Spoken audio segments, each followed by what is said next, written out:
안녕하세요. 더블유하나님교회 성도 여러분, 6월의 첫 번째 주일이 시작되었습니다. 6월 첫 번째 주일이 시작되었는데요. 여러분들 계속해서 안전하고 건강하게 거하시기를 바랍니다. 저희 더블유하나님교회는 여름 동안 계속해서 온라인 예배로 함께 주님께 영광을 돌립니다. 비록 우리가 몸은 떨어져 있지만 한 마음으로 주일 1시간에 뜻과 마음과 정성을 합하여 하나님께 예배하기를 소망합니다. 다 같이 묵상으로 기도하심으로 6월의 첫 번째 주일 예배 주님의 이름으로 시작하겠습니다. 내가 주의 성전을 향하여 예배하며 주의 인자하심과 성실하심으로 말미암아 주의 이름에 감사하오리니 이는 주께서 주의 말씀을 모든 이름보다 높게 하셨습니다. 내가 간구하는 날에 주께서 응답하시고 내 영혼에 힘을 주어 나를 강하게 하셨나이다. 아멘. 우리의 내면을 견고하게 붙잡아 주시는 하나님 아버지의 한결같은 사랑을 감사하며 찬양드렸던 이 시편 기자의 고백이 오늘 주님께 예배하는 우리의 고백이 되기를 소망합니다. 아일랜드는 조금씩 백신이 공급되면서 이제 일상으로 돌아가는 희망을 조금 더 적극적으로 가지게 됩니다. 그러나 여전히 갈 길이 먼 것은 저희들이 모두 잘 알고 있는 사실입니다. 주님, 이 전염병의 상황을 통해 우리 인간이 겸손히 주님 앞에 서는 그런 성찰과 반성과 회개의 시간들이 되기를 원합니다. 계속해서 비록 몸으로 함께 대면 예배로 함께 하나님께 성전에 나와서 예배하지 못하지만 각자의 처소에서 정성껏 기도하며 간구하는 오늘 우리 성도들의 기도를 주님 들어주시고 그들의 찬양과 주님께 돌리는 영광 주님 기쁘게 받아주시옵소서. 오늘 우리가 드리는 이 예배를 통해 주님께서 요셉과 그 야곱의 자손들에게 주셨던 놀라운 축복이 물질의 축복이 아니라 믿음의 축복이, 화해의 축복이, 하나님과 동행의 축복이 우리에게 함께하기를 소망하며 이 모든 말씀 우리 주 예수 그리스도의 이름으로 기도드리옵나이다. 아멘.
기도드리겠습니다. 전능하신 창조주 하나님 아버지 주님의 이름을 찬양합니다. 주님 앞에 두렵고 떨리는 마음으로 기도의 자리에 섭니다. 우리의 기도가 올바른 기도가 되도록, 부끄럽지 않은 기도가 되도록 저희의 마음을 깨우소서. 팬데믹의 어려운 상황 속에서도 매 순간 저희를 지켜주시고 보호하여 주시는 주님의 손길에 감사를 드립니다. 모든 것이 정체된 듯한 삶 속에서도 어느새 우리는 어려움을 적응해가며 살아갑니다. 묶여있는 발걸음에서 삶을 살아가는 것은 속도가 아닌 방향임을 또한 배웁니다. 어느 것 하나 마음대로 할 수 없는 이 상황 속에서 드러나는 우리의 민낯을 보며 다시금 죄인된 나 자신을 고백합니다. 내 삶에 감사가 없으니 불평만 늘어납니다. 기도가 없으니 하루하루가 버겁습니다. 오늘 드리는 예배를 통해 죄인된 내 삶을 직면하고 회개하는 이 시간이 되기를 기도드립니다. 주님, 내 안에 하나님의 영을 부어주십시오. 나의 목적을 위해 당신을 찾지 않게 해주십시오. 다시금 아버지의 꿈이 내 안에 부어지기를 기도합니다. 저는 이미 맛보았습니다. 주님의 비전을 품고 사는 것이 얼마나 근사한 삶인지를. 나의 발목을 붙잡는 수많은 환경과 상황들이 더 이상 아무런 족쇄가 되지 않는 것을 이미 알고 있습니다. 다시금 주님의 꿈이 저희 꿈이 되게 하여 주십시오. 그래서 어려운 중에도 더 어려운 이들을 돌보게 하시고 매일 똑같은 삶의 반복이 아니라 하루하루가 더 귀하고 빛나는 기쁜 삶이 되기를 기도합니다. 더블린 한인교회를 사랑하고 아끼시는 주님의 은혜에 감사를 드립니다. 시간이 흘러도 아일랜드에서의 삶은 여전히 어렵고 힘이 듭니다. 지친 저희의 마음에 모국어로 드리는 예배와 찬양은 한없는 위로와 힘이 됩니다. 앞으로도 저희 교회가 이방인의 처지로 또 다른 이방인을 섬기며 주님의 말씀을 가르치며 전파하는 교회의 역할과 의무를 다할 수 있도록 저희 교회를 인도하여 주시길 기도합니다.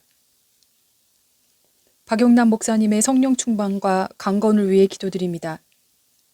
사역자에게 쥐어주신 영광의 무게가 얼마나 무거운지 저희는 감히 가늠할 수가 없습니다.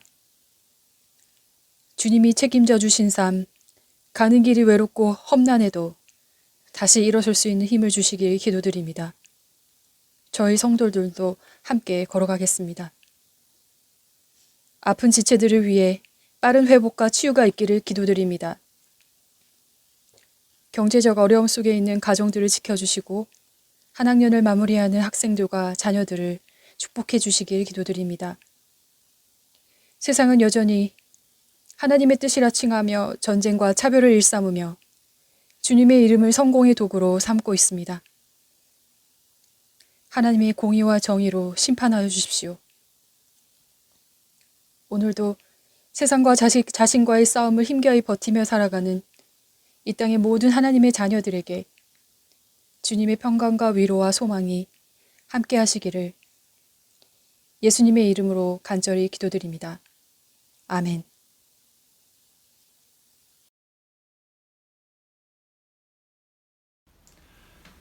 Good afternoon, everyone. 안녕하세요, 명원이 잘 지냈어요? Yeah. 네. 자, 기다리고 기다렸던 Object Lesson 시간이 돌아왔습니다. 짜잔. 명원이 사탕 좋아해요? 스윗? 네, 이건 뭘까요? 예, 약이에요. 예, 약인데 이거는 아일랜드에서 만든 약이고 잘 먹는 약이고요. 이것은 한국의 정로원, 제가 어렸을 때, 목사님이 어렸을 때 제일 무서워하던 약이에요. 네, 자, 보겠습니다. 자, 먼저 저는 사탕을 좋아해요. 네. 목사님이 한국에서 있을 때 시골에서 목회를 한 적이 있어요. 강원도 시골에서. 그 할머니네 집에 가면 할머니 집에 이렇게 큰 사탕병이 있었어요. 그래서 집에 오는 사람한테 할머니가 이렇게 사탕을 딱 꺼내서 하나씩 주셨어요. 자, 하나 고르세요. 먹으세요. 네, 저도 하나 먹습니다. 제가 원래 설교할 때 먹으면 안 되는데 어린이들을 위해서 어쩔 수 없이 먹는 거예요. 그런데 너무 맛있어요. So sweet. 미안해요, 어린이 여러분들. 집에 사탕이 있으면 어린 설교가 끝난 다음에 하나씩 드세요. 자, 요 사탕 sweet은 너무 so sweet해요. 네, so sweet. 자, 너무 맛있습니다. 그런데 사탕은 teeth 이게 좋을까요, 나쁠까요? 안 좋아. 네, 안 좋아요. 그 다음에 제가 아는 어린이 중에 그 다이어비티가 있는 친구가 있어요. 어린인데 소아 다이어비티. 사탕을 많이 못 먹어요. 먹고 싶어도. 예, 이 사탕이 몸에 나쁜 작용을 일으킬 수가 있어요. 자, 사탕 또 뭐 다이어트가 없어도 당뇨가 없어도 사탕 많이 먹으면 이가 다 썩어요. 그렇죠? 면이가 건강해요? 네, 좋습니다. 자, 그런데 약은 어때요? 약이 달아요? 맛있어요? 아니죠. 약 써요. 뭐 물론 여기 스트로베리 시럽을 넣어서 좀 괜찮은데 약은 좀 써요. 자, 이것은 한국 약인데 더 써요. 목사님 어렸을 때 이 약을 먹으면 냄새 맡 여기만 열어도 냄새 나죠? 네, 괜찮아요. 냄새 나죠? 이 약은 진짜 써요. 그래서 목사님 어렸을 때 엄마가 이 약 먹어 하면 저기 도망갔어요. 자, 약은 씁니다. 그래서 약은 써요. 하지만 몸에는 어떨까요? 몸에는 그것하죠. 야, 아픈 데를 낫게 해주죠. Good treatment. Yeah. Gave us good health. Yeah. Feel better. But even when 우리가 먹을 땐 되게 쓰고 너무 쓰고 싫어요. 그런데 나중에 이게 좋아요. 자, 그렇죠. 사탕은 맛있는데 지금은 좋지만 이에 나쁘고 건강에 나쁘고 약은 지금 먹을 때 나쁜데 나중에는 몸에 좋아요. 그렇죠? 하나님의 말씀도 마찬가지예요. 잠언 3장 7절 8절에 보면 이런 구절이 있습니다. 스스로 지혜롭게 여기지 말지어다 여호와를 경외하며 악을 떠날지어다. 이것이 내 몸에 양약이 되어 내 골수를 윤택하게 하리라. 즉 하나님의 말씀은 약과 같아요. 그래서 우리가 어떤 때 읽을 때는 좀 지루한 것 같지만 하나님의 말씀을 따라 살다 보면 이 말씀이 우리의 몸과 뼈를 튼튼하게 해준대요. 알았죠? 자, 성경 말씀은 약과 같아서 우리 어린이들에게 건강하게 자랄 수 있도록 마음도 건강할 수 있도록 지켜주는 좋은 약입니다. 아시겠죠? 팬데믹 동안 너무 사탕 많이 먹지 마시고 그렇다고 아파서 약을 먹으면 안 됩니다. 하지만 하나님의 말씀을 우리 인생의 약으로 삼는 더블리 하나님께 어린이들 되세요. 자, 다음 주에 만나요. 기도하겠습니다. 하나님 고맙습니다.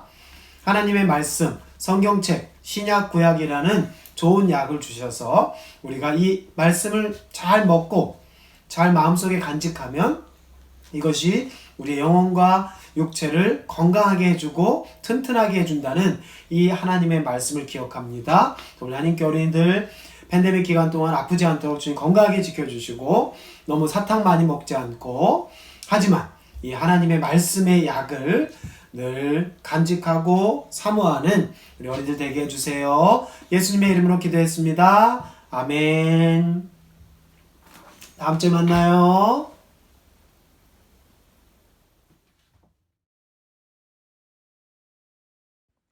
창세기 44장 30절에서 45장 5절. 아버지의 생명과 아이의 생명이 서로 하나로 묶여 있거늘 이제 내가 주의 종 우리 아버지에게 돌아갈 때에 아이가 우리와 함께 가지 아니하면 아버지가 아이 없음을 보고 죽으리니 이같이 되면 종들이 주의 종 우리 아버지가 흰머리로 슬퍼하며 수월로 내려가게 함이니이다. 주의 종이 내 아버지에게 아이를 담보하기를 내가 이를 아버지께로 데리고 돌아오지 아니하면 영영이 아버지께 죄짐을 지리이다 하였사오니 이제 주의 종으로 그 아이를 대신하여 머물러 있어 내 주의 종이 되게 하시고 그 아이는 그의 형제들과 함께 올려보내소서. 그 아이가 나와 함께 가지 아니하면 내가 어찌 내 아버지에게로 올라갈 수 있으리이까. 두렵건대 제 애가 내 아버지에게 미침을 보리이다. 요셉이 시종하는 자들 앞에서 그 정을 억제하지 못하여 소리질러 모든 사람을 자기에게서 물러가라 하고 그 형제들에게 자기를 알리니 그때 그와 함께한 다른 사람이 없었더라. 요셉이 큰 소리로 우니 애굽 사람에게 들리며 바로 궁중에 들리더라. 요셉이 그 형들에게 이르되 나는 요셉이라 내 아버지께서 아직 살아계시니이까. 형들이 그 앞에서 놀라서 대답하지 못하더라. 요셉이 형들에게 이르되 내게로 가까이 오소서. 그들이 가까이 가니 이르되 나는 당신들의 아우 요셉이니 당신들이 애굽에 판 자라. 당신들이 나를 이곳에 팔았다고 해서 근심하지 마소서. 한탄하지 마소서. 하나님이 생명을 구원하시려고 나를 당신들보다 먼저 보내셨나이다. 아멘.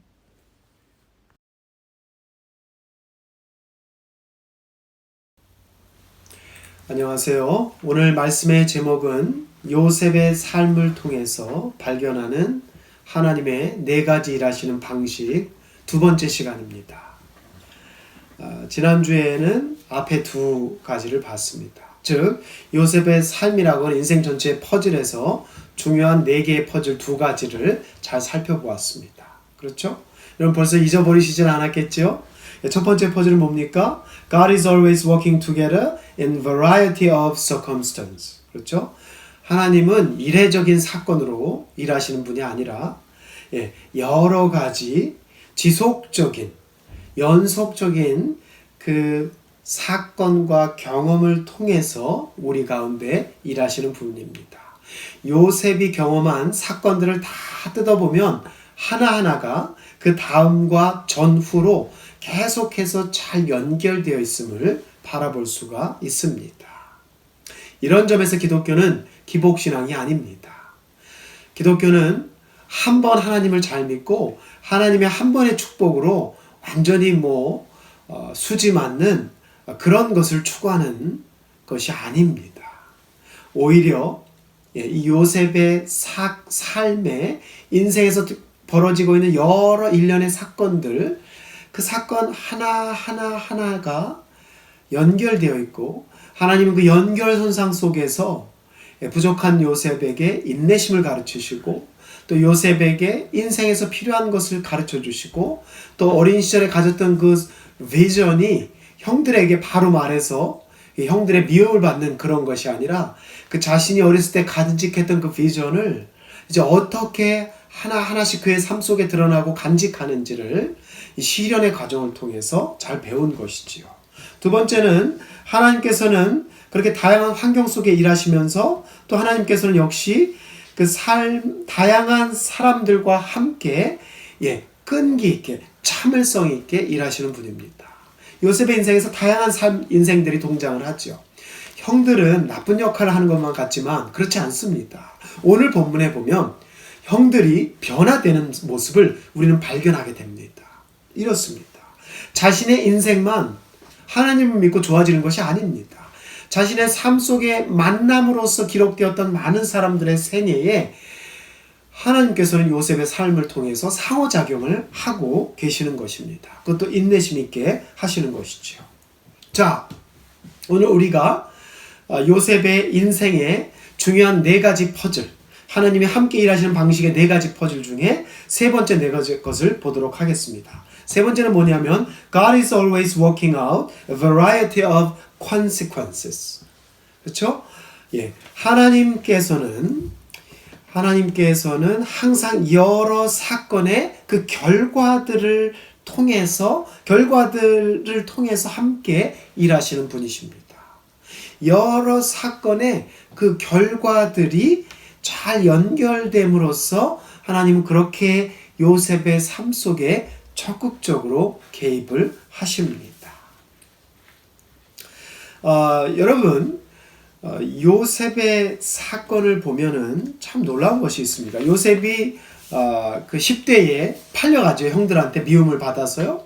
형들이 죽이려고 하다가 이 이집트에 가는 노예 상인한테 팔아버립니다.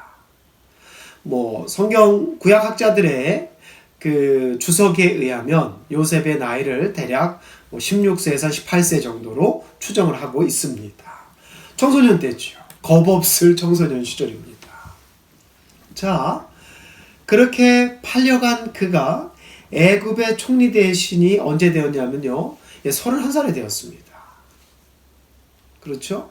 그러면 몇 년의 시련이 있었다는 거예요? 14년의 시련을 겪었습니다.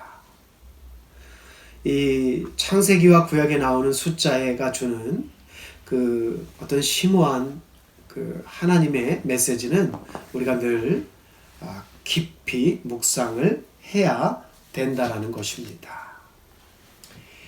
더 놀라운 것은요, 그렇게 14년의 여러 감옥에도 가고요, 여러 가지 사건과 굴곡을 경험하고 무시도 당하고 철저하게 잊혀지기도 했지요. 하지만 그 14년의 그 어려운 고난의 시간을 통해서 요셉은 하나님이 주시는 지혜를 온몸으로 배우게 됩니다. 그리고 그 지혜를 어떻게 사용합니까? 그 지혜를 몇 년 동안 사용하지요? 맞습니다. 14년 동안 사용을 합니다. 누구를 위해서요? 파라오와 이집트를 위해서입니다. 사실은 이것은 파라오와 이집트만을 위한 것이 아닙니다. 7년의 풍년 동안 열심히 일했죠. 왜? 7년의 흉년을 대비하니까 그렇습니다.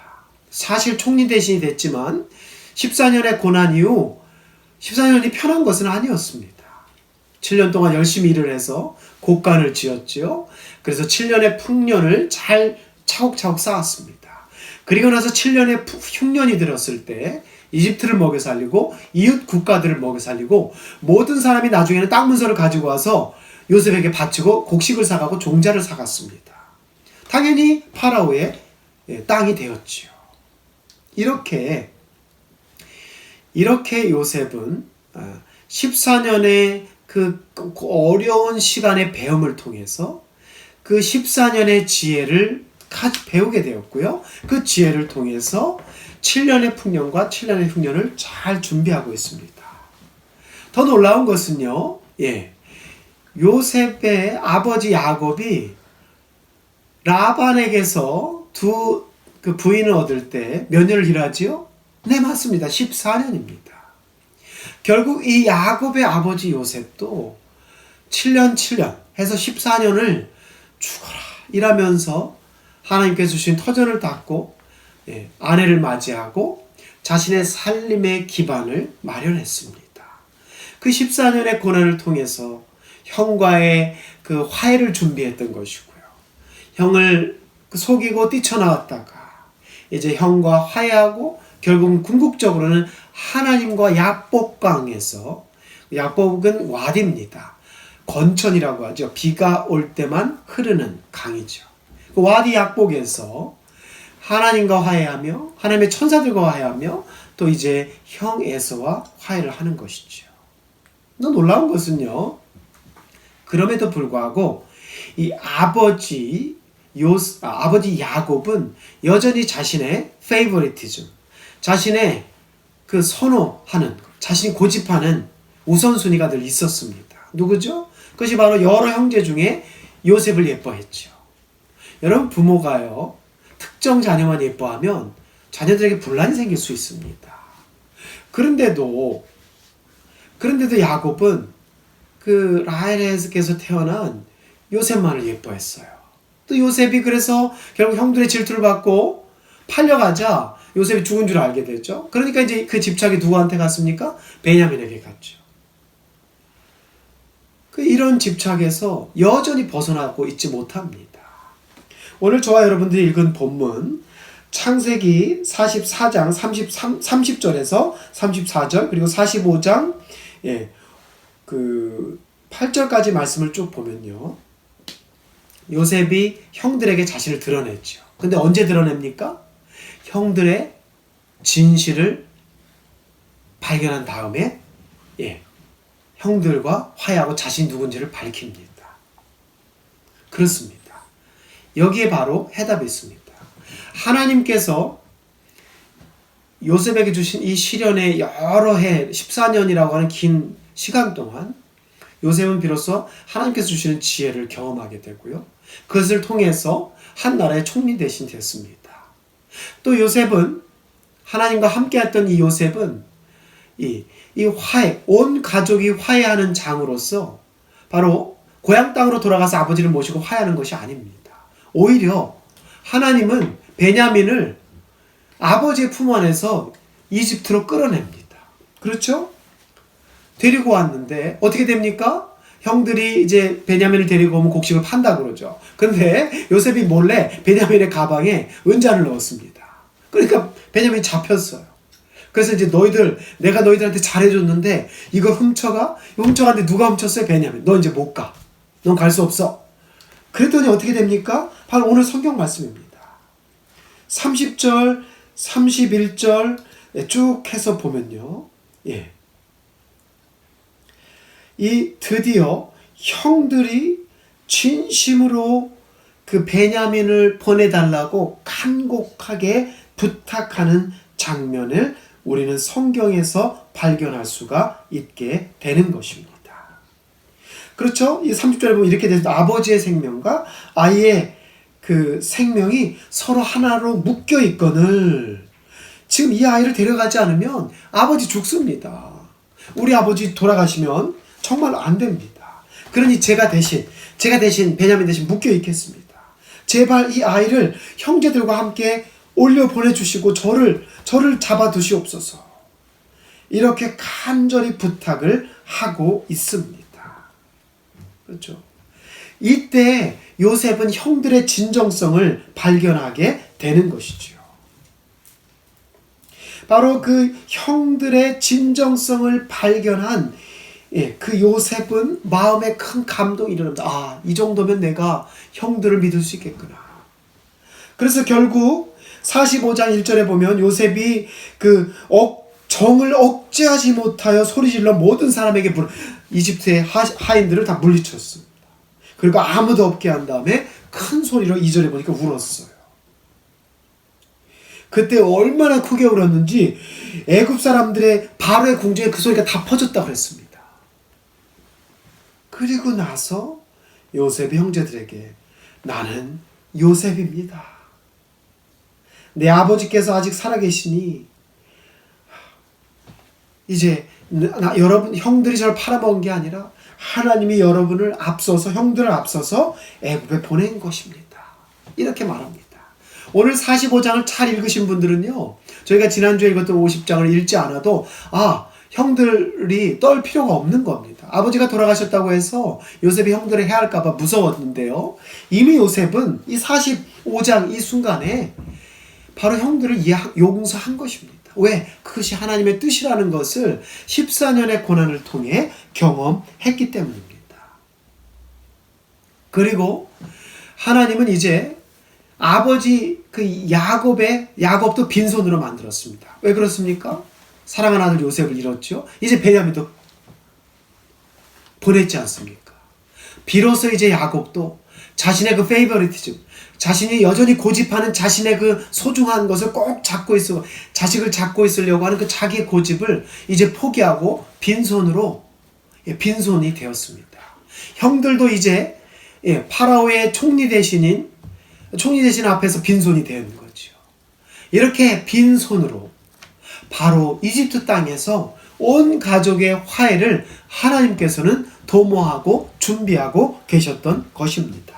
이것을 볼 때 하나님께서는 God is always working out a variety of consequences. 이 여러 사건의 그 결과들을 계속해서 아울러서 하나님께서는 결국 마지막에는 이 온 가족을 아버지도 역시 빈손으로 만들고 형제들도 빈손으로 만들고 그들과 더불어 이집트 땅, 낯선 땅 이집트에서 요셉과 형제들과 아버지가 화해하는 놀라운 장면을 우리는 목도하게 되는 것입니다.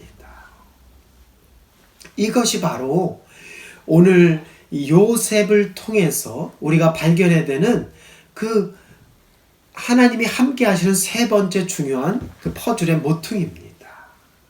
그 오늘 본문의 그 앞장, 선행하는 장의 44장 저희가 그 30절부터 보았죠. 44장 이전에 사실 그 형제들은 요셉을 두 번 이렇게 만나면서 긴가민가 했을 거예요. 왜냐하면 이 43장 33절 34절을 보면 베냐민을 데리고 이제 오죠. 베냐민을 인질로 삼아서 막내를 데리고 오면 곡식을 많이 판다 그러죠. 데리고 왔어요. 근데 33절에 보면 이상한 일이 생깁니다. 요셉이 자기가 아직 누군지 모르죠, 형제들은. 근데 이제 베냐민을 보자 기뻤겠죠. 그리고 이제 형들을 하고 베냐민이 이제 밥을 차립니다. 여러분 생각해 보세요. 14년 전에, 그렇죠? 14년 전에 밥상에서 자기 꿈 얘기 잘못했다. 형들이 아버지하고 다 나한테 절합니다. 그랬다가 밥상 앞에서 혼난 거잖아요. 그렇죠? 미움을 당하고. 아마 제가 밥상 앞에서 그랬으면 저희 아버지, 저희 형님들 형 누나가 가만히 안 뒀겠죠. 예, 그렇게 요셉은 미숙했습니다. 비전은 있었지만 그것을 어떻게 드러내야 되는지 몰랐고, 그렇기 때문에 사람들에게 시기를 받고 미움을 받고, 그럼 maturity, 성숙해지고 영적으로 성장하고 지혜를 간직하고 배우는데 많은 시간이 걸린 것이죠. 자, 그런 상황이 되어서 이제 형들이 베냐민을 데리고 왔습니다. 상을 차리죠. 43장 33절에 보면 형들이 깜짝 놀랐어요. 왜? 요셉이 형들의 나이대로 상을 탁 순번을 정해놨어요. 벌써 이때 형들은 알았어야 됩니다. 아니 도대체 자기 형제들의 나이를 누가 알아요? 누가 압니까? 그리고 아버지에게 자꾸 물어볼 때도 알아챘어야 되는 거죠. 근데 몰랐습니다. 거기다가 34절 보면 베냐민이 그들에게 주되 베냐민에게 음식을 5배나 더 줬다라고 그랬어요. 그리고 이렇게 잔치를 베풀어 줍니다. 예, 바로 17년 전에 요셉이 꿈꾸고 아침을 먹으면서 자랑했던 그 장면이 재현된 거죠. 그러나 이것은 요셉만을 위한 아침 식사, 꿈의 실현이 아닙니다. 하나님은 이렇게 한 가정에 얽힌 응어리와 상처와 트라우마를 이렇게 치료하고 계시는 거예요. 그 일련의 사건들이 한 사건으로 끝난 것이 아니라 그 여러 사건의 층을 통해 하나님께서는 요셉에게 인내를 가르쳤고요. 그 결과들을 통해서 결국 오늘 이 형제들의 식탁이 차려진 겁니다. 이 식탁은 요셉이 내가 이제 내 꿈이 맞았어. 다 나한테 절해. 이런 꿈이 아닙니다. 오히려 가족들을 살리고 아버지를 살리고 자기 민족을 살리는 놀라운 일입니다. 또한 우리 주 하나님 아버지에게는 바로 이 이스라엘 땅뿐만 아니라 이집트, 그 고대 근동 아시아에 바로 여호와 하나님의 전적인 도우심과 선하심을 알리는 그런 메시지가 들어있는 것이지요. 하나님의 사역은 요셉 한 사람만을 위한 것이 아닙니다. 즉 우리의 삶, 여러분의 삶은 여러분 한 사람의 것이 아닙니다. 여러분의 자녀들을 위해, 가족들을 위해, 넓게는 교회를 위해, 더 넓게는 이웃을 위해 죄송합니다. 그것을 위해 나누는 삶이지요. 자, 이렇게 마지막 네 번째 퍼즐에 도착을 합니다. 네 번째 퍼즐은 뭐냐면요, God is always working with a single eye of the glory, the single eye to the glory of the Lord Jesus Christ. God is always working with a single eye to the glory of the Lord Jesus Christ. 예, 이게 무슨 말이냐면요, 하나님은요, 하나님은 그 어떤 그 하나의 그 시선으로 이게 늘 그 시선, 하나님의 역사하시는 방향은 늘 그 하나님의 아들이시고 독생자이신 예수 그리스도의 영광을 바라보는 그런 싱글 아이를 통해서 일하시는 겁니다. 요셉의 인생을 보면 우리가 그 예수 그리스도를 이렇게 느낄 수 있습니다. 예수 그리스도의 사역이 어떻게 될지를 느낄 수가 있어요. 모세의 사역을 통해서, 모세 인생을 통해서 우리가 예수님의 사역을 또 볼 수 있지요. 또 사복음서의 저자들은 예수님의 사역과 예수님의 공생애를 기록할 때 이 모세와 구약의 인물들을 이렇게 염두에 두고 있습니다. 왜냐하면 성경은 지속해서 하나의 방향으로 뚜렷이 가고 있습니다. 그 싱글 아이는 어디로 가고 있어요? 예수 그리스도, 하나님의 아들 예수 그리스도를 향하고 있습니다. 이것이 바로 놀라운, 구약에부터 시작해서 구약의 여러 성경 속에 일관적으로 등장하는 시선이라고 할 수가 있겠습니다. 여러분들 보면 예수님께서 공생애를 몇 세에 시작하십니까? 30세 정도에 시작을 하시죠. 그렇습니다. 예수님도 이 어떤 강야의 고난을 당하시죠. 이 고난을 당하시고 고난 이후에 공생애를 시작하시고 예수 그리스도께서 십자가를 지심으로 어떤 그의 영광이 우리 그 제자들과 이스라엘과 온 땅에 또 만백성에게 희망의 구원의 능력이 되는 것이죠.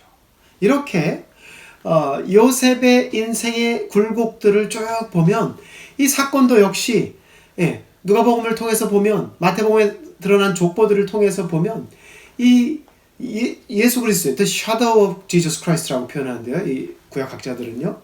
이것이 바로 예수 그리스도를 향해 점진적으로 예수 그리스도를 가르치고 있는 것입니다. 이것이 바로 우리가 구약에서 찾을 수 있는 요셉의 삶에서 찾을 수 있는 네 번째 소중한 퍼즐입니다. 하나님께서는요. 이렇게 요셉을 통해서 단순히 그 요셉의 한 사람의 영광만이 아니라 하나님께서 주신 그 요셉의 지혜는 한 가족과 한 민족과 더 나아가서는 주변 이웃의 국가들을 복되게 한 것이지요. 바로 그것이 누가복음이 의도하고 있는 복음의 확장성입니다. 여러분 누가복음과 사도행전은 이제 데오빌로에게 쓰여진 것이지요. 누가복음은 예수님의 사역에 대한 것이면 사도행전은 초대교회, 예수님의 제자들의 초대교회에 관련된 것입니다. 자, 누가복음의 핵심은 그렇습니다. 간략하게 말씀드리면 예수 그리스도께서의 그 사역은 이스라엘 땅에 한정되는 것이 아니다라는 것입니다. 바로 요셉을 통해 한 가족만 구원받은 것이 아니라 한 가족만 화해한 것이 아니라 고대 근동의 여러 나라들에게 그 고난의 패민을 생명으로 바꿔주신 그 하나님의 영광을 보는 것이지요. 예수 그리스도의 사역은 갈릴리에서만 일어났던 이례적인 사건이 아닙니다. 예수 그리스도의 십자가는 예루살렘에서만 일어난 일회성의 사건이 아닙니다. 그 일회성의 사건은 인류의 전체를 이방인까지도 포함하는 전 지구적인 사건으로 확장되고 있는 것입니다. 이것이 바로 요셉을 통해 우리가 한눈으로 계속해서 바라보면 모든 구약의 메시지는 예수 그리스도를 향해 싱글 아이로 바라보고 있다라고 하는 것을 우리는 발견해낼 수가 있는 것입니다. 마태복음에 나오는 족보에 보면 여러분 우리 잘 아는 네오미와 룻과 보아스가 나옵니다. 이것도 마찬가지입니다. 예수님의 족보의 앞에 다윗의 족보에서 나오지요. 다윗의 그 조상이 누굽니까? 바로 룻과 보아스입니다. 여러분 생각해 보세요. 이 요셉의 스토리와 네오미를 통한 룻의 스토리도 똑같습니다. 아브라함을 통해서 역사한 하나님의 능력과 뜻도 마찬가지입니다. 이것이 바로 우리가 헝클어져 있는 여러 가지 퍼즐을 볼 때 내 모퉁이 퍼즐을 보지 못하면 전체 퍼즐을 맞출 수 없는 것입니다. 하나님께서는 이렇게 더 하나님의 계획하심과 섭리 안에서 이 모든 일련의 사건의 결과들을 통해서 일하고 계시는 분이십니다.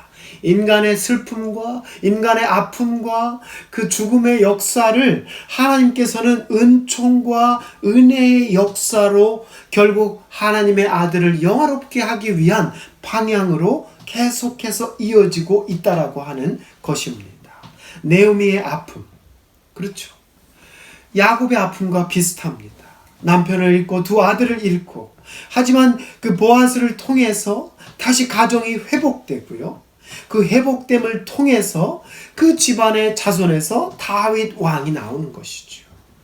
이렇게 하나님의 구원 사역은 이러한 그 어려운 시기를 그 비극적인 사건을 포기하지 않고 하나님과 동행하면서 하나님의 전적인 은혜를 구하는 사람들과 계속해서 함께하고 있다라고 하는 사실을 오늘 요셉을 통해서 발견하는 성도들이 되시기를 주님의 이름으로 부탁을 드립니다. 기도하시겠습니다. 주님 감사합니다. 요셉의 인생에 네 가지 중요한 모퉁이 퍼즐을 살펴보았습니다. 이제 이 퍼즐만 있으면 요셉의 다사다난했던 많은 사건들을 우리가 믿음으로 잘 엮어낼 수가 있겠습니다. 이렇게 주님께서는 다양한 사건들을 통해 하지만 요셉을 고난의 끝으로 밀어내지 않으시고 계속해서 그를 하나님의 지혜로 이끄셨고, 그것은 요셉 혼자만을 위해서 기쁘게 만들려고 하는 그런 삶이 아니라 다른 사람을 위한 지역과 그 지역을 넘어서는 그 선한 영향력을 주는 삶을 기억합니다. 결국 이 삶은 예수 그리스도의 공생애와 예수 그리스도의 십자가를 통해서 우리에게 주신 놀라운 구원의 생명의 말씀으로 연결되어 있다라고 하는 것을 저희가 잘 발견하기를 원합니다. 요셉의 4가지 퍼즐을 보면서 우리 인생의 중요한 이 4가지 퍼즐로 삼을 수 있도록 도와주시고, 우리 인생에 일어나는 여러 가지 사건 속에서 그 결과들 속에서 주님의 지혜를 묵상하며 인내심을 가지고 참을성 있게 일하시는 주님의 은혜의 그 섭리를 따라 내가 먼저 앞서가지 않고 우리가 먼저 촐싹대며 앞서가지 않으며 하나님의 뜻에 순종하며 우리 인생을 살아갈 수 있도록 도와주시옵소서. 이것이 요셉을 통해서 우리에게 주시는 주님의 메시지임을 고백합니다. 이 말씀이 우리의 삶 속에, 요셉의 삶이 우리의 삶 속에 온전히 이루어지도록 주님 역사하여 주시옵소서. 우리 주 예수 그리스도의 이름으로 기도드리옵나이다. 아멘.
네, 축도에 앞서서 광고 말씀 한 가지 드리도록 하겠습니다. 저희 더블린 사우스시티에 속한 4개 교회 중에 탈라와 더블린 한인교회는 계속해서 여름 동안 온라인 예배로 지속합니다. 여러분들 그렇게 하시고요. 계속해서 온라인 예배로 주님께 찬양과 영광 드리기를 소망합니다. 그리고 다음 주 주일은 컨퍼런스 선데이입니다. 1년에 한 번씩 6월 두 번째 주나 세 번째 주가 되면 저희 교회가 속한 메소디스트 처치 인 아일랜드는 1년에 교회 전체 회의를 일주일 동안 진행을 합니다. 정확히 말씀드리면 이제 수요일부터 주일날까지 계속해서 지속되는데요. 올해는 모든 행사가 이렇게 똑같이 진행이 됩니다. 다만 이것이 이제 줌으로 하는 것이라 다음 주 주일 설교는 제가 아닌 잉글리시 프리처께서 영상으로 함께 제작해서 여러분들과 함께 예배를 드릴 예정입니다. 그렇게 하시고요. 저는 컨퍼런스에 잘 참석하도록 하겠습니다. 다 같이 기도하시겠습니다. 이제는 전능하시고 역사하시는 한결같은 목적을 가지고 우리 인간들을 향해 다가오시는 하나님 아버지의 그 영원하신 사랑과 그 아들 독생자 예수 그리스도의 우리를 향한 그 보혈의 은혜와 성령의 날마다 함께 하시고 교통하시는 은총이 오늘 주님 전에 나와 야곱의 인생을 통해 우리 인생에 주신 소중한 4가지 그 목적을 통하여 하나님의 손에 붙잡혀 있음을 고백하며 요셉과 같은 삶을 통하여 나뿐만 아니라 나아가 하나님의 선한 영향력을 우리의 주변 가운데 드러내는 주님의 도구가 되기를 원하며 결단하는 더블유나인 교회 모든 성도들에게